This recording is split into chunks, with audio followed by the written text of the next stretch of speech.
ഇനി മത്തി മേടിക്കുമ്പോൾ ഇതുപോലെ ഒന്ന് ചെയ്ത് നോക്കണം. ഇത് ഒരു പഴയകാല രീതിയാണ്, മുളക് ചുട്ടരച്ച മത്തിക്കറി.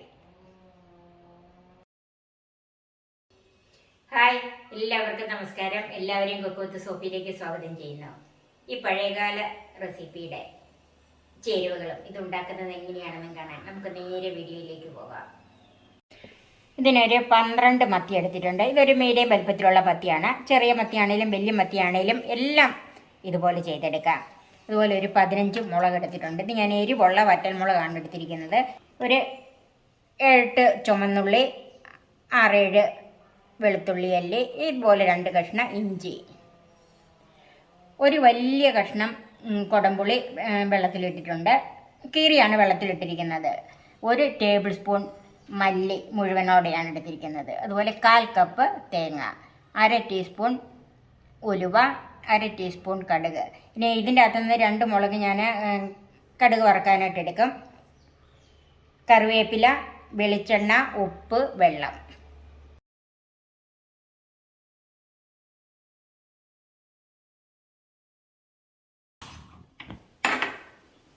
ഇത് ചുട്ടരച്ച മത്തിക്കറി ആയതുകൊണ്ട് മുളക് നമുക്കൊന്ന് ചുട്ടെടുക്കണം. ഞാൻ ഇപ്പോൾ ഒരു ഫോർക്കെ കുത്തിയിട്ട് ഇങ്ങനെയാണ് ചുട്ടെടുക്കുന്നത്. മുളകൊന്ന് കളറ് മാറി വരണം. ഇത് ഞാനിപ്പോൾ 6 മുളക് എടുത്തിട്ടുള്ളൂ. ബാക്കി മുളകും കൂടെ ഇതുപോലെ നമുക്ക് ചുട്ടെടുക്കണം. കനലിൽ ചുട്ടെടുക്കാൻ പറ്റുന്നവർ അതുപോലെ തന്നെ ചുട്ടെടുക്കുക. ഇപ്പം മുളകെല്ലാം ചുട്ട് മാറ്റിയിട്ടുണ്ട്. ഉള്ളി നമുക്ക് ഇതുപോലെ ഒന്ന് ചുട്ടെടുക്കാം. പുറം ഒന്ന് നിറം മാറി വന്നാൽ മതി. ഞാനിപ്പോൾ ഒരു 4-5 ഉള്ളിയെ ഇങ്ങനെ ചുട്ടെടുക്കുന്നുള്ളൂ. വറ്റൽമുളക് 4 ഉള്ളിയും ചുട്ടെടുത്തിട്ടുണ്ട്. ബാക്കി ഉള്ളി നമുക്ക് അരിഞ്ഞെടുക്കണം. 2 കടുക് വറുക്കാനും മാറ്റി വെക്കണം. ഇനി ഈ മല്ലി നമുക്കൊന്ന് പാത്രത്തിൽ വേണം വറുത്തെടുക്കാനായിട്ട്.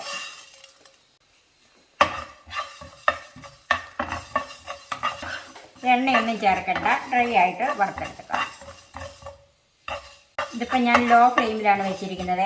മല്ലി മൂത്ത ഒരു മണം വരുമല്ലോ, അല്പം കളറും ഒന്ന് മാറണം. ഇതിലേക്ക് 1/4 ടീസ്പൂൺ ഉലുവയും കൂടെ ചേർക്കാം.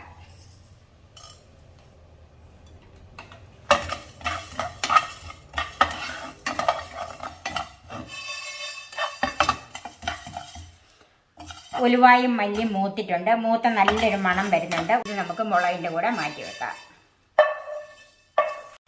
ഇനി അതിലേക്ക് ഇഞ്ചി എടുത്ത് വെച്ചേക്കുന്നതിൻ്റെ പകുതി വെളുത്തുള്ളിയും കൂടെ ചേർക്കാം. അതൊന്ന് ഡ്രൈ ആയിട്ട് വറുത്തെടുക്കണം. ഇതിനൊരു മീഡിയം ഫ്ലെയിമിൽ വെക്കാം. ഈ വെളുത്തുള്ളി ഇഞ്ചിയൊക്കെ മൂത്ത മണം വരും. അതുപോലെ ചെറുതായിട്ടൊന്ന് കളറ് മാറും. ഈ പുറമെ അത്രയും മതി. ഒത്തിരി തീ കൂട്ടി വെച്ച് കരിച്ച് കളയരുത്. വെളുത്തുള്ളിയൊക്കെ ഏകദേശം വെന്തിട്ടുണ്ട്. നമ്മൾ മുറിക്കുമ്പം മുറിഞ്ഞു പോകുന്നുണ്ട്. അതിലേക്ക് ഒരു ചെറിയ തണ്ട് കറിവേപ്പില,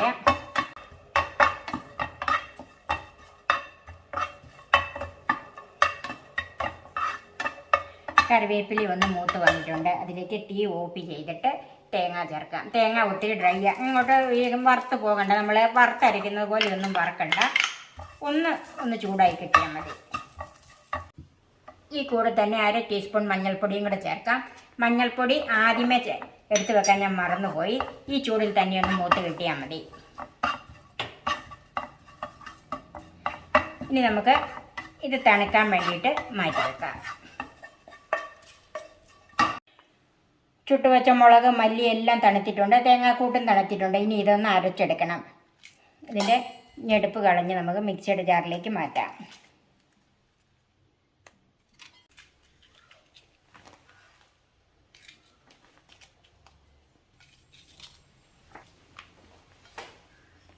ഇതിലേക്ക് ചുട്ട ഉള്ളി, മല്ലിയും ഉലുവായും,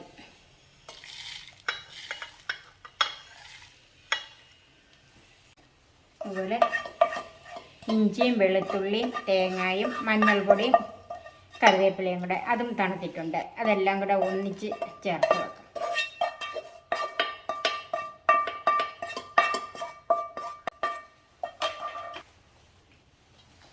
ആദ്യം ഇതൊന്ന് പൊടിച്ചെടുക്കണം. ആദ്യം ഒന്ന് പൊടിച്ചെടുത്തിട്ടുണ്ട്. ഇനി ആവശ്യത്തിന് വെള്ളം ചേർത്ത് നല്ല പേസ്റ്റായിട്ട് അരച്ചെടുക്കണം.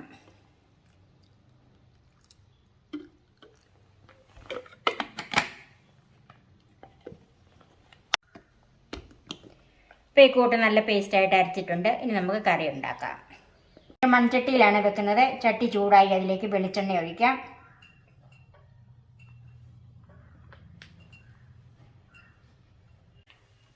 ഒരു 2 ടേബിൾ സ്പൂൺ വെളിച്ചെണ്ണ ഒഴിച്ചിട്ടുണ്ട്. വെളിച്ചെണ്ണ ചൂടായി അതിലേക്ക് കടുക് ചേർക്കാം. കടുക് പൊട്ടാൻ തുടങ്ങി അതിലേക്ക് ഉലുവ ചേർക്കാം.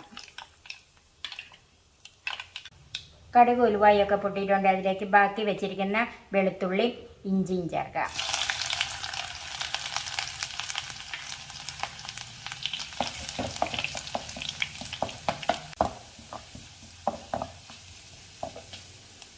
അതിലേക്ക് ചുമന്നുള്ളിയും കറിവേപ്പിലയും 2 വറ്റൽമുളകും കൂടെ ചേർക്കാം.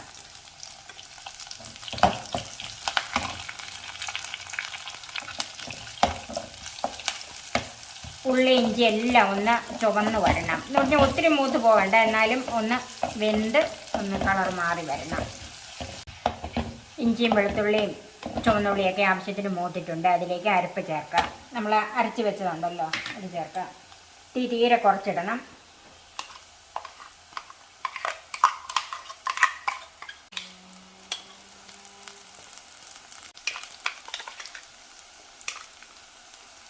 ആവശ്യത്തിനുള്ള വെള്ളം ഇപ്പം തന്നെ ചേർത്ത് കൊടുക്കണം. മീൻകറിക്ക് ഇടയ്ക്ക് വെള്ളം ചേർക്കരുത്.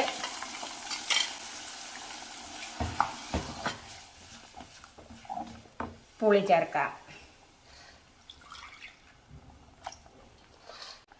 ജാറ് കഴുകി കുറച്ച് വെള്ളം കൂടെ ചേർക്കാം.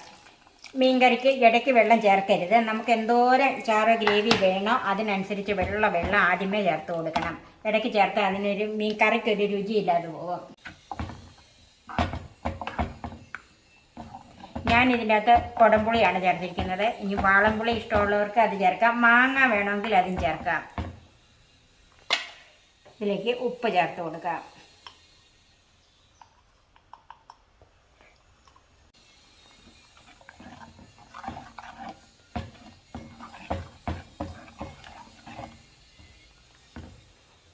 ഇതൊന്ന് നന്നായിട്ട് തിളയ്ക്കണം. നമുക്കൊന്ന് അടച്ചു വെക്കാം. കറി തിളച്ചോ എന്ന് നോക്കാം. നന്നായിട്ട് തിളച്ചിട്ടുണ്ട്.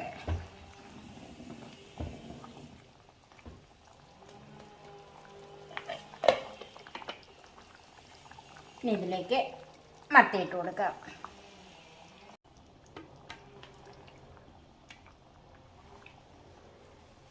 നമുക്കൊന്ന് ചുറ്റിച്ചു കൊടുക്കാം.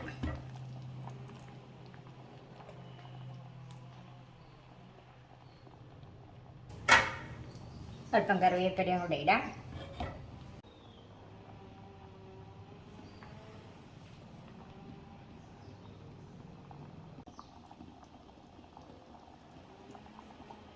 ഇനി നമുക്ക് അടച്ച് വെച്ച് തീ കുറച്ച് വെച്ച് ഒരു 10 മിനിറ്റ് വേവിച്ചെടുക്കാം. ഒരു 10 മിനിറ്റ് കഴിഞ്ഞ് നമുക്കൊന്ന് നോക്കാം. മത്തിയൊക്കെ വെന്തിട്ടുണ്ട് കണ്ടോ. ഇനി അതിൻ്റെ ഉപ്പും പുളിയും ഒന്ന് നോക്കണം. ഉപ്പും പുളിയും എല്ലാം ഉണ്ട്. ഇനി അതിലേക്ക് 1 ടീസ്പൂൺ വെളിച്ചെണ്ണയും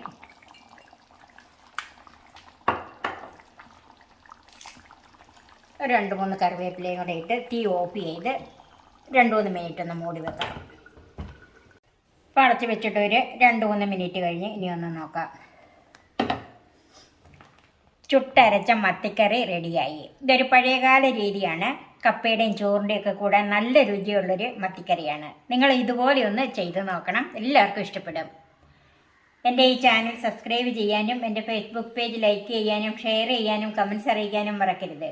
പുതിയ പുതിയ വിഭവങ്ങളുമായി നമുക്ക് വീണ്ടും കാണാം. ഞാൻ സോഫി കുര്യാക്കോസ്.